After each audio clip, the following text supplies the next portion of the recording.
నల్గొండ జిల్లాలో ఈ వానాకాలం పంటకు సంబంధించి విత్తన నిల్వలు సరిపడా ఉన్నాయని రైతులు ఆందోళన చెందొద్దని జిల్లా కలెక్టర్ హరిచందన్ తెలిపారు.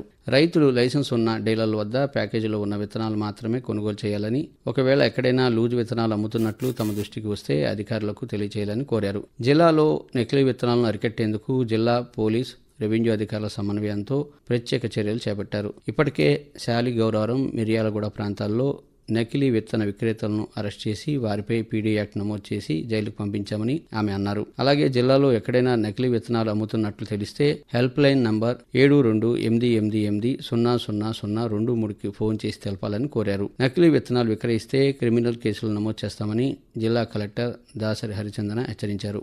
జిల్లాలోని దామరచర్ల మండలం వీర్లపాలెంలో గ్రామంలో నిర్మిస్తున్న 4000 మెగావాట్ల యాదాద్రి థర్మల్ పవర్ ప్లాంట్ జనరేషన్లో చారిత్రక ఘట్టం మొదలైంది. ప్లాంట్లోని 2 యూనిట్లకు సంబంధించిన ఆక్సిలరీ బాయిలర్లను ట్రయల్ రన్ చేశారు. Genco CMD Rizvi, BHEL project director, Genco engineer సమ్మయ్యల ఆధ్వర్యంలో main boiler, auxiliary boiler unit 1 and 2 light off చేయడం జరిగింది.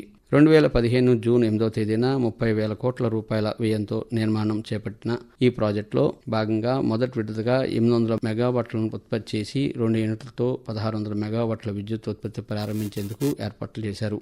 మొత్తంగా Yadadri thermal power plant project పూర్తయితే 4000 మెగావాట్ల కెపాసిటీతో విద్యుత్ ఉత్పత్తి జరుగుతుందని అధికారులు స్పష్టం చేశారు. తెలంగాణ రాష్ట్ర అవతరణ దినోత్సవ వేడుకలు నల్గొండ జిల్లా వ్యాప్తంగా ఘనంగా జరిగాయి. అన్ని ప్రభుత్వ, ప్రైవేట్ కార్యాలయాలు, పార్టీ కార్యాలయాలతో పాటు విద్యాలయాల్లో కూడా జెండా ఎగురవేసి అమరులకు నివాళులర్పించారు.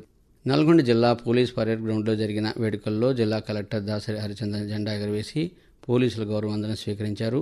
అంతకుముందు క్లాక్ టవర్ సెంటర్లోని అమరవీరుల స్తూపం వద్ద నివాళులర్పించారు.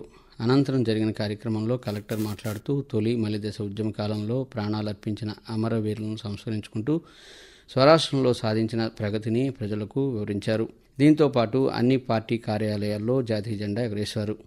ఈ వేసవిలో నల్గొండ జిల్లాలో రికార్డు స్థాయి ఉష్ణోగ్రతలు నమోదయ్యాయి. ప్రత్యేకించి మే నెలలో 45 నుంచి 47 డిగ్రీల ఉష్ణోగ్రతలు నమోదయ్యాయి. ఉష్ణోగ్రతలు కూడా భారీగా పెరగడంతో ఉదయం 10 గంటలకే రోడ్లన్నీ నిర్మానుష్యంగా మారిపోతున్నాయి.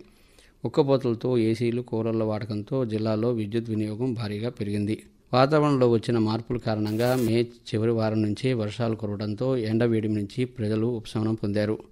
దీనికి తోడు నైరుతి రుతుపవనాలు కూడా కాస్త ముందుగానే రావడంతో వాతావరణం ఒకసారిగా చల్లబడింది. నల్గొండ జిల్లాలో లోక్సభ, శాసన మండలి ఉప ఎన్నికల పోలింగ్, కౌంటింగ్ను అధికారులు పకడ్బందీగా నిర్వహించారు. సమస్యాత్మక ప్రాంతాల్లో కూడా ఎలాంటి ఇబ్బందులు తలెత్తకుండా పోలింగ్ నిర్వహించారు.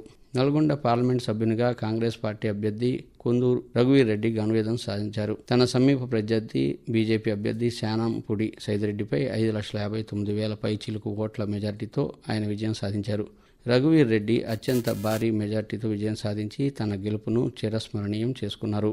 వరంగల్, ఖమ్మం, నల్గొండ జిల్లాల పట్టభద్రుల ఎమ్మెల్సీ ఉప ఎన్నికల్లో కాంగ్రెస్ అభ్యర్థి తీన్మార్ మల్లన్న అలియాస్ నవీన్ విజయం సాధించారు. 3 రోజుల పాటు ఉత్కంఠగా జరిగిన ఓట్ల లెక్కింపులో అభ్యర్థుల ఎలిమినేషన్తో ఆయన విజయం ఖరారైంది. మొత్తంగా 27,978 ఓట్లు చెల్లకపోవడంతో మిగిలిన ఓట్ల నుంచి 1,55,095 ఓట్లు గెలుపు కోటాగా నిర్ణయించారు. తొలి ప్రాధాన్యత ఓట్లో ఎవరు కూడా గెలుపు కోటా సాధించకపోవడంతో 6వ తేదీ సాయంత్రం నుంచి ఎలిమినేషన్ పద్ధతిలో ద్వితీయ ప్రాధాన్యత ఓట్ల లెక్కింపు చేపట్టి ఫలితాలు వెల్లడించారు. పాఠశాలలు పునఃప్రారంభం కానున్న నేపథ్యంలో నల్గొండ జిల్లా వ్యాప్తంగా ఈ నెల 6వ తేదీన బడిబాట కార్యక్రమం ప్రారంభించారు. స్థానిక ప్రజలు, ప్రజాప్రతినిధులను భాగస్వామ్యం చేస్తూ ఆయా పాఠశాలల పరిధిలో వివిధ రకాల కార్యక్రమాలు చేపట్టారు. అన్ని ప్రభుత్వ పాఠశాల ఉపాధ్యాయులు తమ పాఠశాల పరిధిలో ఉన్న బాల కార్మికులను గుర్తించి వారిని పాఠశాలలో చేర్పించడం, ఇంటింటికి వెళ్లి కొత్త విద్యార్థులను ప్రభుత్వ పాఠశాలకు ఆహ్వానిస్తూ ప్రత్యేక కార్యక్రమాలు చేపట్టారు. విద్యార్థులతో కలిసి గ్రామాల్లో ర్యాలీలు నిర్వహించడంతో పాటు అక్షరాస్యత కార్యక్రమం నిర్వహించారు. ప్రభుత్వ పాఠశాలల బలోపేతం చేస్తూ ప్రతి ఒక్కరూ చదువుకునేలా చేయడమే లక్ష్యంగా బడిబాట కార్యక్రమాన్ని చేపట్టామని నల్గొండ జిల్లా విద్యాశాఖాధికారి బిషప్ తెలిపారు.